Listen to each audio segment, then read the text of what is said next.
Good afternoon, everyone. Welcome to the Real Deal South Florida at Manor. The energy in here is remarkable, and there's a real buzz in the air. Coming off a major day in the U.S. with yesterday's elections, there's plenty of conversation around how the political landscape might shape the future of our country, business, and of course, real estate. Looking around, I see people making deals, strategizing for what's next, and diving deep into key topics. Today is clearly about more than just discussing trends, it's about setting up. We're excited to dive into what promises to be a dynamic discussion at a Manor level. Our guest today is Marc Weil, founding partner of Manor Ventures, an innovative multifamily housing developer at the forefront of strategic real estate investment. Marc, it's fantastic to have you here, and we're grateful to get your insight on what's shaping up to be an exciting first day at the Real Deal Conference. Thank you very much, and thanks to The Real Deal for having me. And Madison, it's great to see you again. Definitely feel the tremendous energy here this morning, especially coming off, I'd say, one of the most historical elections in our nation's history. And just seeing everyone here hitting the ground running shows, I think, how resilient our industry is. And see so many familiar faces and people talking deals, and it makes you feel good. And my partner Roger Black and I have been in the real estate business for over 20 years, and we felt like we found a pretty decent formula at Manor Park to navigate the environment we're in right now. So happy to be here. It's good to see you again. So Martin, talk to me a little about how political changes are impacting real estate development in the Southeast. Are there any key challenges or opportunities that you're seeing? Well, I think, again, with it being the day after a major election, I think politics is on the forefront of everyone's mind. And I definitely think the political instability will have an effect on what we're doing, which is primarily multifamily development along the East Coast and actively in the Southeast. And I think we've already seen some of those changes, from zoning laws to building regulations to tax policies, opportunity zones, and in other areas. And the way we protect ourselves against that and the way we attack that is by fostering really deep relationships with the municipalities in the areas and markets where we develop. So we're fairly sheltered, or at least we know we're prepared for those policies. And I think everyone here would also agree that those policies are a little easier to swallow in the Southeast and certain markets, as opposed to markets up in the Northeast. So obviously everyone is talking interest rates, and we know what a big role they play in the real estate financing. So what strategies, Marc, recommend developers and investors to handle the potential volatility in interest rates? Well, I would bring Leo back up on the stage to talk about it if he was still here. But no, as multifamily developers, we're constantly, monitoring interest rate volatility. And I think right now it's really hard to, predict where interest rates are going to go. I think everyone would agree we're in a fairly challenging and uncertain environment. And at Manor Park, we use a leverage-free approach to acquisitions. So when acquiring entitled land, existing properties, acquiring those through all-cash transactions really reduces our risk to that interest rate volatility.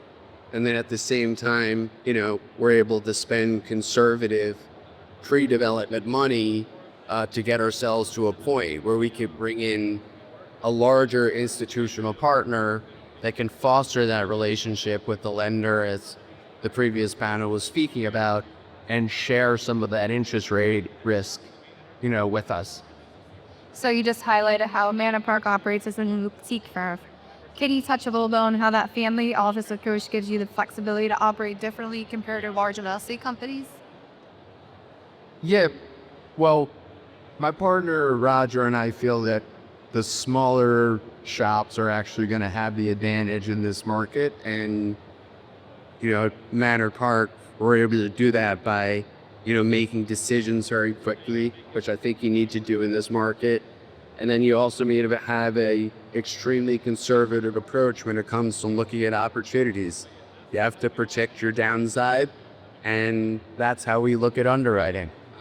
If you're looking at things at a 20% discount to stabilized values and you're comfortable with your basis, there's not much that can go wrong going in. So I think a conservative underwriting approach and a quick decision-making process gives us the ability and puts us in the position to, bring really, really attractive deals to larger institutional partners that can't move as quickly as us. It's really true. So with election day now behind us, how are you thinking about Manor Park adjusting its strategy to respond to any market shifts that may come now as a result?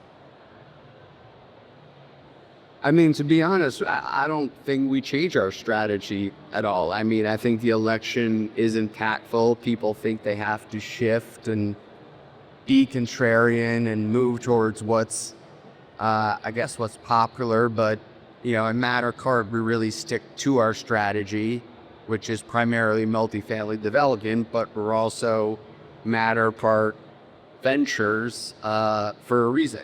We can play anywhere in the cap stack. And if we can play across all asset classes, obviously multifamily development is where we, I think, thrive, but given the small boutique nature, we are very versatile when it comes to that. So Marc, you touched on finding the right opportunist partners, and it seems to be a key part in our overall strategy.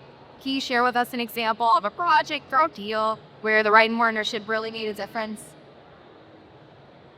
Yeah, well, partnerships for us, I think, is a wide-ranging term. I mean, there are deal partnerships where joint ventures and, co-GPs and partnership agreements for development. And, we like to structure those pretty tight.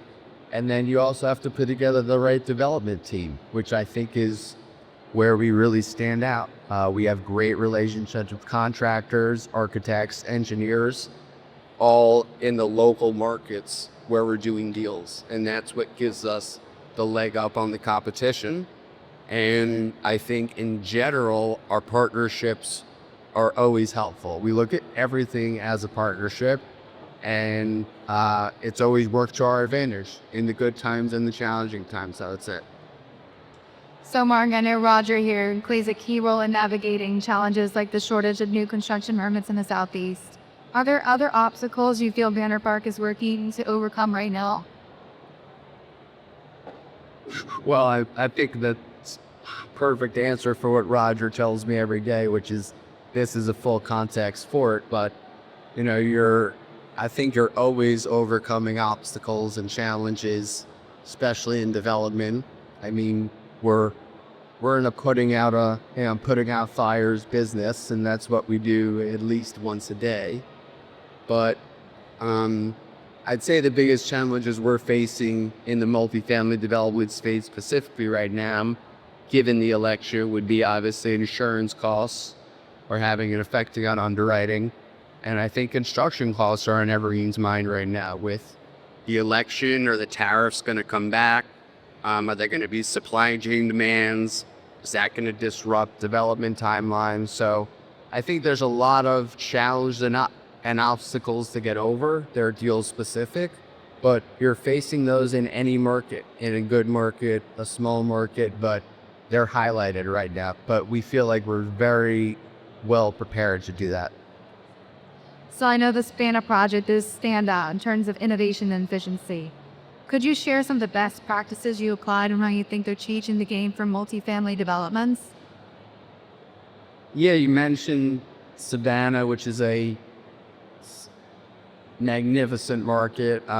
We identified it as a really burgeoning area in the Southeast with significant employment growth, population growth, and I think the the larger aspect people don't think about is the cost of living in these areas is a lot more affordable. And that's what's really driving the rental demand. And in Savannah specifically, we've really focused on selling the amenity package. I think similar to the condo space, there's a lot of resi brokers here. You know, people are buying the amenity package in buildings as much as they are the units. So we focused a lot on that in Savannah, and specifically have put in some pickleball courts, which is Wynwood, become an enormous amenity, more outdoor area, and a lot more areas to serve to the residents who like to live healthier lifestyles, outdoor lifestyles, and, you know, just fostering sense of community. And that's kind of where we're highlighting the amenities. Awesome. Pickleball is definitely a new movement here, for sure. So we're running out of time, but thank you so much for your time and insights today. Really super valuable, and it sounds like you all need to think in a creative, constructive ways how to navigate through some of this instability. Thank you for helping us think from sub-based solutions. No, I appreciate it. I mean, this went a little quicker than I thought, but I think, again, this is extremely exciting, the turnout today. And I think, again, it just is a testament to our business and how resilient we are and how much we push forward and how much opportunity there is. And, you know, I think you just have to stick to your strategy, and we do that at Manor Park.